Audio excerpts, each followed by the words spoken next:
ಓಂ ಶ್ರೀ ಗುರುಭ್ಯೋ ನಮಃ ಗಂ ಗಣಪತಯೇ ನಮಃ ದ್ರಾಂ ದತ್ತಾತ್ರೇಯಾಯ ನಮಃ. ಮಕರ ರಾಶಿಯವರಿಗೆ ಫೆಬ್ರವರಿ ತಿಂಗಳ ಮಾಸ ಭವಿಷ್ಯ ನೋಡಿ. ವಿಶೇಷವಾಗಿ ಗುರು ಪಂಚಮದಲ್ಲಿ ಮುಂದುವರಿತಾ ಇದ್ದಾನೆ. ಅದರ ಜೊತೆಗೆ ಶನಿಯ ಸಾಡೆ ಸಾತಿ ಮುಗಿಯುವ ಹಂತದಲ್ಲಿ, ಕೊನೆಯ ಚರಣದಲ್ಲಿ ಶನಿಯ ಸಾಡೆ ಸಾತಿ ಮುಗಿತಾ ಇದೆ. ಶನಿ ಕೂಡ ನಿಮಗೆ ಒಂದಷ್ಟು ಒಳ್ಳೆಯ ಒಂದು ಪ್ರಭಾವ, ಒಳ್ಳೆಯ ಯೋಗವನ್ನು ಕೊಡ್ತಾನೆ. ಅದರ ಜೊತೆಗೆ ಪಂಚಮದ ಗುರುಯೋಗ.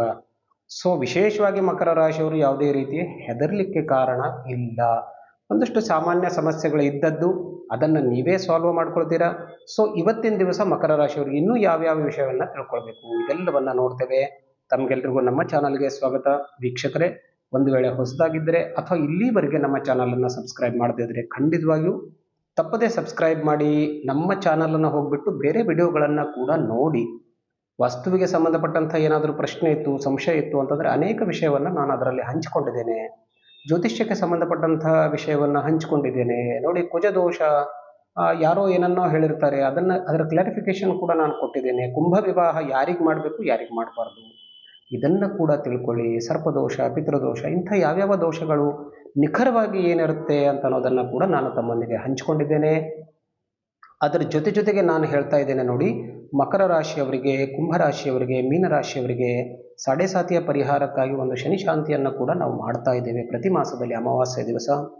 ಅದರಲ್ಲಿ ನಿಮ್ಮ ಸಂಕಲ್ಪ ಸೇವೆಗಾಗಿ ಹೆಸರನ್ನು ಸೇರಿಸಬೇಕು ಅಂತಂದರೆ ನಮಗೆ ವಾಟ್ಸಪ್ನಲ್ಲಿ ನಿಮ್ಮ ಹೆಸರನ್ನು ಕಳಿಸ್ಕೊಡಿ, ನಮ್ಮನ್ನು ಸಂಪರ್ಕಿಸಿ. ನಿಮ್ಮ ಹೆಸರಿನಲ್ಲೂ ಕೂಡ ನಾವು ಶನಿ ಶಾಂತಿಯನ್ನು ಮುಂದುವರಿಸ್ತೇವೆ ನೋಡಿ. ಇವತ್ತು ಮಕರ ರಾಶಿಯವರಿಗೆ ವಿಷಯವನ್ನು ತಿಳ್ಕೊಳ್ಬೇಕು ಅಂತಂದರೆ, ನಾನು ಆಗಲೇ ಹೇಳಿದೆ, ಇಡೀ ಜಾತಕದ ಬೇರೆ ಬೇರೆ ಗ್ರಹಗಳಿಂದ ಉಂಟಾಗುವಂತಹ ಗ್ರಹ ದೋಷಗಳನ್ನು ಗುರು ನಿಮಗೆ ಸಂಪೂರ್ಣವಾಗಿ ಪರಿಹಾರವನ್ನು ಮಾಡ್ತಾನೆ. ಏನಾಗುತ್ತಪ್ಪ ಅದರಿಂದ ಅಂತ ಕೇಳಿದ್ರೆ, ಯಾವುದೇ ರೀತಿಯ ಸಮಸ್ಯೆಗಳು ಅಥವಾ ತೊಂದರೆಗಳು ಇದ್ದರೆ ಅದಕ್ಕೆ ಸೂಕ್ತ ಪರಿಹಾರಗಳು ನಿಮಗೆ ಆದಷ್ಟು ಶೀಘ್ರದಲ್ಲಿ ಸಿಗುತ್ತೆ, ಗುರು ಅನುಕೂಲ ಇರೋದರಿಂದ. ಫಸ್ಟಾಗಿ ನೋಡಿ, ಹಣಕ್ಕೆ ಸಂಬಂಧಪಟ್ಟಂತಹ ಸಮಸ್ಯೆಗಳು ಸಾಲ್ವ್ ಆಗ್ತಾ ಇದೆ. ಸೊ ಅಲ್ಲಿ ನಿಮಗೆ ಸೊಲ್ಯೂಷನ್ ಕಾಣಿಸ್ತಾ ಇದೆ, ಹೌದಾ? ಅದನ್ನು ಯಾವ ರೀತಿಯಾಗಿ ಪರಿಹಾರ ಮಾಡ್ಕೊಳ್ಬೇಕು ಅನ್ನೋ ದಾರಿ ನಿಮಗೆ ಈಗ ನಿಧಾನವಾಗಿ ಕಾಣಿಸ್ತಾ ಇದೆ. ಸಾಕಷ್ಟು ಆ ವಿಷಯದಲ್ಲಿ ಪರಿಶ್ರಮವನ್ನು ಪಟ್ಟಿದ್ದೀರಾ, ಸಾಕಷ್ಟು ತೊಂದರೆಯನ್ನು ಅನುಭವಿಸಿದ್ದೀರಾ ಹಣದ ವಿಷಯದಲ್ಲಿ. ಸೊ ಈಗ ನಿಧಾನವಾಗಿ ಒಂದೊಂದೇ ಜಟಿಲವಾದಂತಹ ಸಮಸ್ಯೆಗಳು ಕರಗುತ್ತಾ ಹೋಗ್ತಾ ಇದೆ. ಅಂದರೆ ದುಡ್ಡಿನ ಸಮಸ್ಯೆ ಐ ಥಿಂಕ್ ನಿಮಗೆ ಖಂಡಿತವಾಗಿಯೂ ಆಗೋದಿಲ್ಲ. ಆದರೂ ಕೂಡ ನೋಡಿ, ವ್ಯಾಪಾರದ ವಿಷಯದಲ್ಲಿ ಬಂದಾಗ, ನಾನು ಈ ಹಣದ ಇದು ಬಂದಾಗ ಅದರ ಮೂಲ ಅಂತಂದರೆ ಒಂದು ವ್ಯಾಪಾರ ಇರಬಹುದು ಅಥವಾ ಉದ್ಯೋಗ ಇರಬಹುದು, ಎರಡೂ ವಿಷಯದಲ್ಲಿ ನಾನು ಹೇಳ್ತೇನೆ. ಅದರಲ್ಲಿ ವ್ಯಾಪಾರದಲ್ಲಿ ಸ್ವಲ್ಪ ಇನ್ನೂ ಏರಿಳಿತವನ್ನು ಕಾಣಿಸ್ತೇವೆ. ಕಂಪ್ಲೀಟಾಗಿ ಪರಿಹಾರ ಆಗೋದಿಲ್ಲ, ಸ್ವಲ್ಪ ಏರಿಳಿತ ಇರಲಿಕ್ಕೆ ಸಾಧ್ಯತೆ. ಅಂದರೆ ಸ್ವಲ್ಪ ಲಾಭ ಇರ್ಬೋದು, ಸ್ವಲ್ಪ ನಷ್ಟ, ಇದು ನಿಮಗೆ ಖಂಡಿತವಾಗಿ ಮುಂದುವರಿಯುತ್ತೆ. ಆದರೆ ಮೊದಲಿನ ಪರಿಸ್ಥಿತಿ ಇರೋದಿಲ್ಲ. ಸ್ವಲ್ಪ ನಿಧಾನವಾಗಿ ಮನಸ್ಸಿಗೆ ನೆಮ್ಮದಿ ನಿಮಗೆ ಸಿಗ್ತಾ ಇದೆ. ಆದರೆ ಉದ್ಯೋಗದಲ್ಲಿರೋರಿಗೆ ನೋಡಿ, ದಶಮಾಧಿಪತಿಯಾದಂತಹ ಶುಕ್ರ ಉಚ್ಚನಾಗಿರೋದರಿಂದ ಕೆಲವೊಂದಷ್ಟು ಆಶ್ಚರ್ಯಕರ ಪರಿಸ್ಥಿತಿಗಳು ನಿರ್ಮಾಣವಾಗುತ್ತೆ. ಆಶ್ಚರ್ಯಕರ ಪರಿಸ್ಥಿತಿಗಳು ಅಂತಂದರೆ, ನಿಮಗೆ ಏನು ಬೇಕೋ, ಆಮೇಲೆ ನಿಮಗೆ ಯಾವ ರೀತಿಯ ಅನುಕೂಲ ಬೇಕೋ ಆ ತರಹ ಒಂದಷ್ಟು ಬದಲಾವಣೆಗಳು ಉದ್ಯೋಗದಲ್ಲಿ ಕಾಣಿಸ್ಲಿಕ್ಕೆ ಸಿಗುತ್ತೆ. ಪ್ರಮೋಷನ್ಗೆ ಬೇಕಾದಂಥದ್ದು ಯಾವುದೇ ತೊಂದರೆ ಇತ್ತು ಅಂತಂದರೆ ಅದೂ ಕೂಡ ನಿಧಾನವಾಗಿ ಪರಿಹಾರವಾಗುತ್ತೆ.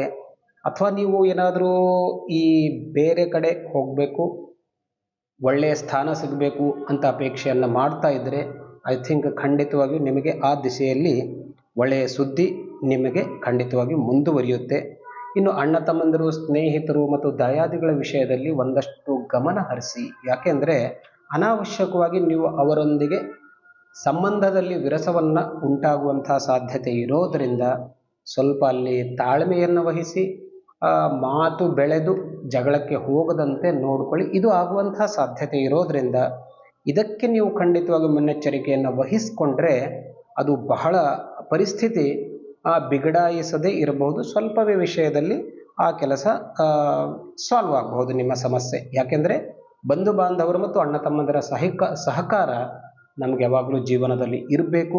ಆ ಸಂಬಂಧಗಳನ್ನು ಸುಧಾರಿಸಿಕೊಳ್ಳಿ, ಅದನ್ನು ಮೇಂಟೈನ್ ಮಾಡಿಕೊಳ್ಳಿ. ಅದು ನಿಮಗೆ ಖಂಡಿತವಾಗಿಯೂ ಅನುಕೂಲಕರವಾಗಿರುತ್ತೆ.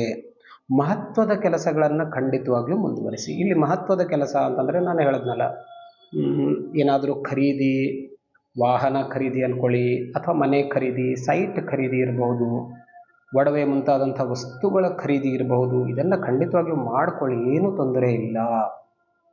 ಯಾಕೆಂದರೆ ಖಂಡಿತವಾಗಿಯೂ ಆ ಮನಸ್ಸು ಮತ್ತು ಸಂದರ್ಭ ಎರಡೂ ಬರೋದರಿಂದ ಆಟೋಮೆಟಿಕ್ಕಾಗಿ ಅಲ್ಲಿ ನೀವು ಕಾರ್ಯತತ್ಪರರಾಗ್ತೀರ.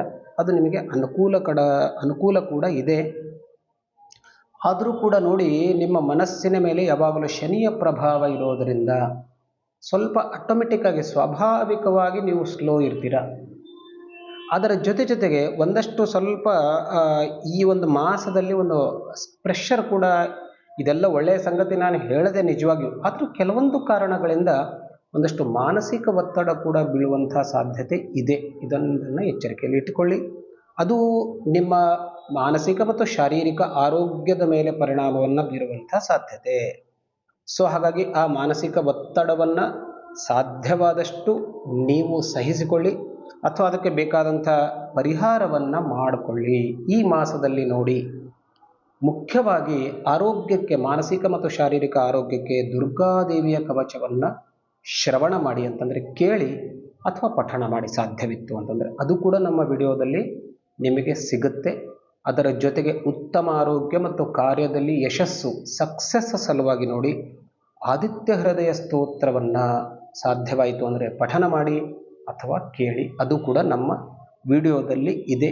ಇದಿಷ್ಟು ಮಕರ ರಾಶಿಯವರಿಗೆ ಫೆಬ್ರವರಿ ಮಾಸದಲ್ಲಿ. ಮತ್ತೆ ಭೇಟಿಯಾಗೋಣ.